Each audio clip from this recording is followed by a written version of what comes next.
অপেক্ষার অবসান 21শে ফেব্রুয়ারি তৃণমূলে যোগ দিচ্ছেন যুব নেতা প্রতীকুর রহমান।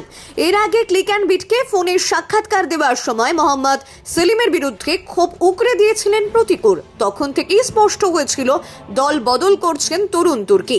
সূত্র মারফত জানা যাচ্ছে আগামীকালই জোড়া ফুলে যাচ্ছেন প্রতীক। এ বিষয়ে কি বলছেন তৃণমূল নেতা কৃষাণু মিত্র, শুনে নিন। যেটা শোনা যাচ্ছে, সূত্র মারফত খবর রয়েছে আগামীকালই তৃণমূলে যোগদান করতে পারেন প্রতীকুর রহমান। এই বিষয়ে কি বলবেন আপনি? বাম থেকে আবার তৃণমূলে আসা।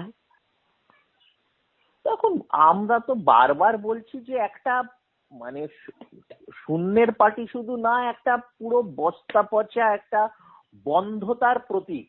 পশ্চিম বাংলায় 34 বছর ধরে উন্নয়ন তো অনেক দূরের কথা, একটা বন্ধা অবস্থা ছিল। রাস্তাঘাট অন্ধকার, ভাঙাচোরা রাস্তা, মানুষের জীবনযাপনের কোনো সুখ শান্তি নেই, কোনো উন্নয়ন নেই, মানুষের ভবিষ্যৎ নিয়ে মানুষ চিন্তিত ছিল। আজকে 34 বছর পর 15 বছর তৃণমূল শাসনে আজকে দেখা যাচ্ছে রাস্তাঘাট ঝাঁ চকচকে, আলোয় সজ্জিত, বিশ্বের মানচিত্রতে কলকাতা নিজের গৌরব আবার ফিরে পাচ্ছে।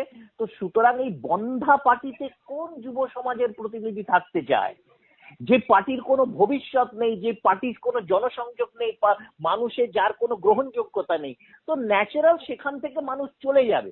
আর বামের নেতারা তৃণমূলে হয়তো কম সংখ্যক এসছে, তার কারণ হচ্ছে এটা ফিল্টারের ব্যাপার, তৃণমূলে কাজ করে।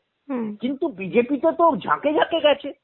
আজকে বিজেপি শুভেন্দু বাবুর পাশেই যে ব্যক্তিকে দেখি, তার নাম বঙ্কিম ঘোষ, তিনি কোথায় ছিলেন? তিনি বাম আমলে রাজ্যের মন্ত্রী অব্দি ছিলেন।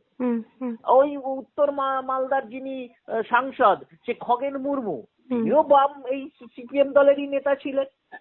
তো সুতরাং এটা নতুনও কিছু নয়। কিন্তু বর্তমান প্রেক্ষাপটে যে 7% চলে যাওয়া সিপিএম এবং বাম ফ্রন্ট, তারা আগামী দিন 0টা বোধহয় পার্সেন্টেজও ধরে রাখতে পারেন বলে আমার দৃঢ় বিশ্বাস। ওই কারণে গোষ্ঠী কোন্দল। গোষ্ঠী কোন্দল না, তারা মানে গোষ্ঠী বলবো কিনা সেটাও এখন এই ব্যাপারে পরিষ্কার নয়।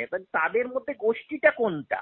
আরে গোষ্ঠীর তো একটা কিছু কৃতিত্ব থাকবে, যে সে সেই অঞ্চলের নেতা, সেই অঞ্চলের সংগঠন। তারা তো শূন্য। তারা কোথাকার গোষ্ঠী, কার উপর কে পাচ্ছে কে পাচ্ছে না, তাদের নিজেদের খেয়ের ব্যাপার আছে। তার মধ্যে যারা একটু ভদ্রসদ্র লোক, তাদের পক্ষে ওই দলে থাকা সম্ভব নয়।